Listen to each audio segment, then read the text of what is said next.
എന്താ ബോസേ പ്രശ്നം? അതിന്റെ മുഖം കണ്ടാ എന്തോ പ്രശ്നമുണ്ടെന്ന്. എനിക്ക് തന്നെ അറിയൊന്നുമില്ല. എന്റെ സങ്കടം എന്താണെന്ന് പറയും. ഈ ബാക്കിയുള്ള സങ്കടങ്ങൾ കേൾക്കുമ്പോ ഭയങ്കര സന്തോഷമാണ്. എന്താണെന്ന് പറയും. 2000 രൂപ. എന്റെ ഭാര്യ ആശുപത്രിയില. 2000 സഹായിക്കണ്ട നിങ്ങള്.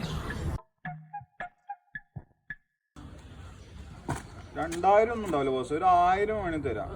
ഹോസ്പിറ്റൽ കേസല്ലേ? താങ്ക്സ്.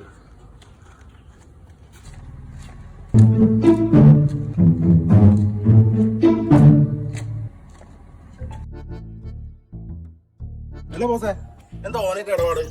എടാ അതൊന്നുമില്ലടാ. അത് അവനക്ക് കുറച്ച് പൈസ കൊടുത്താണ്, കടം കൊടുത്താണ്. ആ അത് പോയി, അതോ കുതിര കളിച്ച് കളയും. എടാ അവന്റെ വൈഫ് ഹോസ്പിറ്റലിലാണ്, അതുകൊണ്ട് കൊടുത്താണ്. ഓന്റെ വൈഫ് ഹോസ്പിറ്റലിലൊക്കെ തന്നെയാണ്. ഓനക്ക് ശരിക്കും അറിയില്ലല്ലേ, ഓന്റെ വൈഫ് നേഴ്സാണ്. എന്നാലും 1000 ലാഭമാണ്. 2000 ചോദിച്ചു, 1000 കൊടുത്തിട്ടോ.